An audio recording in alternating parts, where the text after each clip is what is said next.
আসসালামু আলাইকুম ওয়া রাহমাতুল্লাহি ওয়া বারাকাতুহু। আলহামদুলিল্লাহ আলহামদুলিল্লাহি নাহমাদুহু ওয়া নাস্তাঈনুহু ওয়া নাস্তাগফিরুহু ওয়া নু'মিনু বিহি ওয়া নাতাওয়াক্কালু আলাইহি ওয়া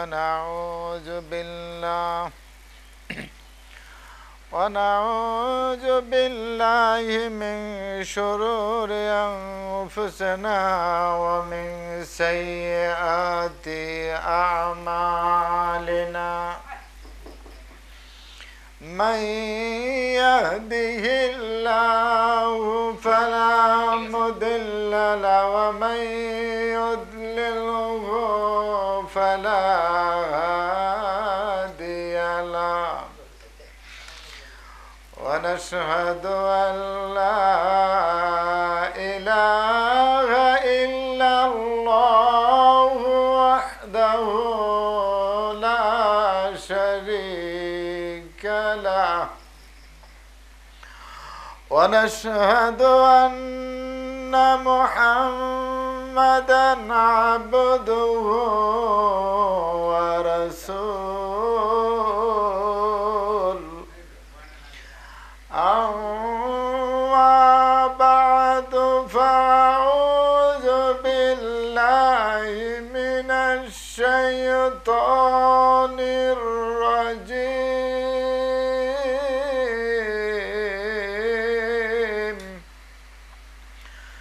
بسم الله الرحمن الرحيم.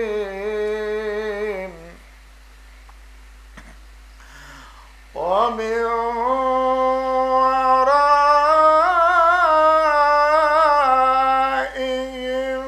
برزخ إلى يوم يبعثون.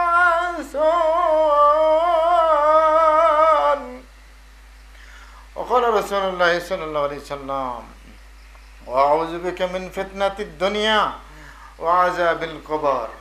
সম্মানিত মুসল্লিয়ানে কেরাম, ওলামায়ে দ্বীন, ইসলাম প্রিয় দিন প্রিয় আমার ভাইয়েরা, মহান আল্লাহ পাকের দরবারে লাখো কোটি শুকর যে আল্লাহ আমাদের সকলকে মসজিদে উপস্থিত হওয়ার তৌফিক দান করেছেন। সবাই পড়ি আলহামদুলিল্লাহ। আমি সূরা মুমিন থেকে 100 নম্বর আয়াতে কারিমা ব্যাখ্যাকারী একটি হাদিস উপস্থাপন করেছি।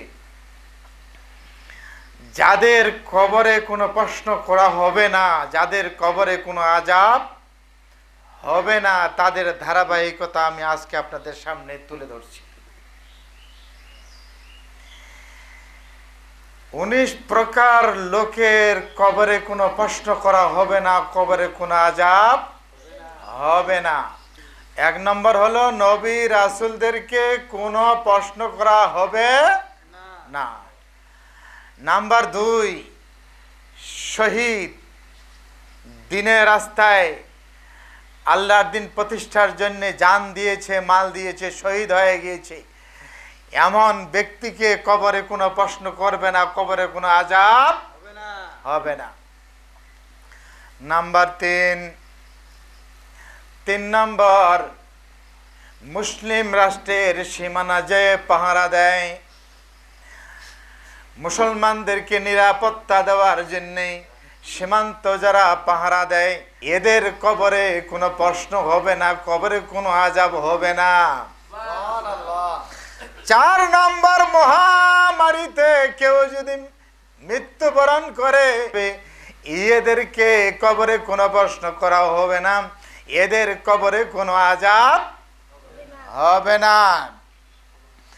5 নম্বর, অপ্রাপ্তবয়স্ক শিশু, অপ্রাপ্তবয়স্ক শিশু 12 বছরের নিচে যেই শিশুরা মারা যায়, এদেরকে কবরে কোনো প্রশ্ন করা হবে না, এদেরকে কবরে কোনো আযাব দেওয়া হবে না। 6 নম্বর, প্রতি রাতে যে সূরা মুলক পড়বে, আল্লাহ তাআলা বলেছেন প্রতি রাতে যে সূরা মুলক পড়বে, এই লোকটা মারা গেলে কবরে কোনো প্রশ্ন করা হবে না, কবরে কোনো আযাব তার হবে না। প্রতি রাতে সূরা মুলক। 7 নম্বর, শুক্রবার দিনে যে লোকটা মারা যাবে এই লোকটাকে কবরে কোনো প্রশ্ন করা হবে না, কবরে কোনো আযাব দেওয়া হবে না। 8 নম্বর, সত্যবাদী, ইসলামের সব বিষয়কে সত্য মনে করে, সন্দেহ পোষণ করে না, এই লোকটাকে কবরে কোনোদিন প্রশ্ন করা হবে না, কবরে কোনোদিন আযাব তার হবে না। 9 নম্বর, সূরা ইখলাস যে সব সময় পড়ে, এই সূরা ইখলাস পাঠকারী ব্যক্তি যদি মৃত্যুবরণ করে কবরে কোনো প্রশ্ন করা হবে না, কবরে কোনো আযাব তাকে দেওয়া হবে না। 10 নম্বর, পেটের রোগে, পেটে যত প্রকার রোগ আছে, ডায়রিয়া, পাতলা পায়খানা, যত প্রকার পেটের রোগ আছে, এই রোগে যদি মারা যায়, রাসূল বলেন পেটের রোগে যে ব্যক্তি মারা যাবে ওই লোকটাকে কবরে কোনো প্রশ্ন করা হবে না, কবরে কোনো আযাব দেওয়া হবে না। 11 নম্বর, গর্ভ অবস্থায় কোনো মহিলা মারা গেলে এই মহিলাকে কবরে কোনো প্রশ্ন করা হবে না, কবরে কোনো আযাব দেওয়া হবে না। 12 নম্বর, পানিতে কেউ ডুবে মারা গেলে একে কবরে কোনো প্রশ্ন করা হবে না, কবরে কোনো আযাব তাকে দেওয়া হবে না। 15 নম্বর, আগুনে পুড়ে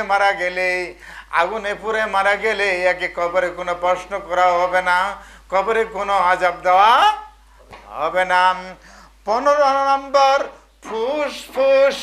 ফুসফুসে রোগে আক্রান্ত হয়ে মারা গেছে এই লোকটাকে কবরে কোনো প্রশ্ন করা হবে না, কবরে কোনো আযাব দেওয়া হবে না। 16 নম্বর, কোন মহিলা নিফাস অবস্থায় মৃত্যুবরণ করলে কবরে কোনো প্রশ্ন করা হবে না, কবরে কোনো আযাব তার হবে না। 17 নম্বর, ধ্বংসাত্মক জিনিস যেমন ভূমিকম্প, কি ভূমিকম্প, সিডর, প্লাবন, এরকম ভয়াবহ বিল্ডিং ধসে পড়ে বা কোন চাপা পড়ে মরে এমন ব্যক্তিকে কবরে কোনো প্রশ্ন করা হবে না, কবরে কোনো আযাব হবে না। 18 নম্বর, মুসাফির অবস্থায় মারা গেলে, কি অবস্থায়? মুসাফির অবস্থায় মারা গেলে, দিন প্রচার অবস্থায় মারা গেলে এই লোকটার কবরে কোনো প্রশ্ন করা হবে না, কবরে কোনো আযাব দেওয়া হবে না। 19 নম্বর, প্রাকৃতিক দুর্যোগ বুঝেন? বন্যা বুঝেন না? বন্যা, সিডর, ঝড় তুফান বুঝেন না?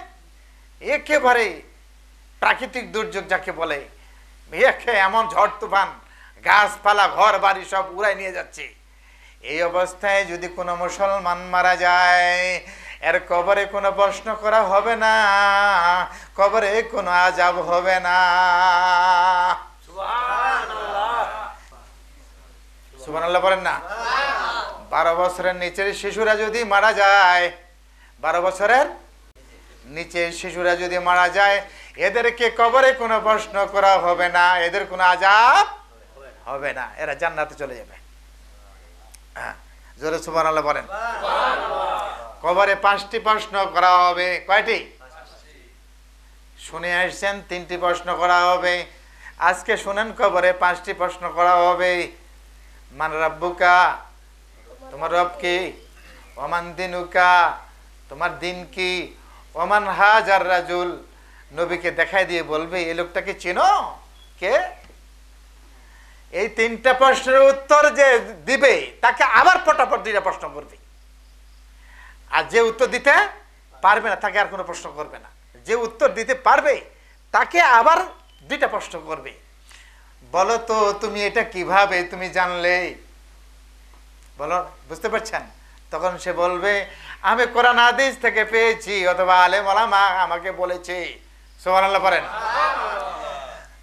2 নম্বর বলবে তুমি কেমন করে বিশ্বাস করেছো আল্লাহ তোমার কোরআন সত্য, তোমার হাদিস সত্য, সব আমি তোমার সত্য বলে গ্রহণ করেছি।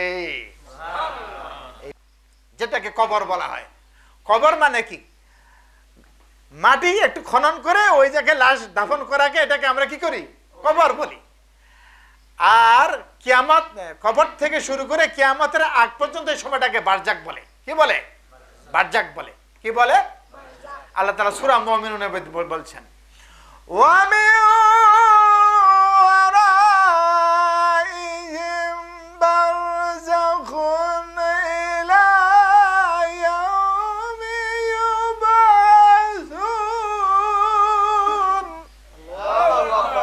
তোমার পিছনে বারজাক আছে, কিয়ামত পর্যন্ত তুমি বারজাকে থাকবে।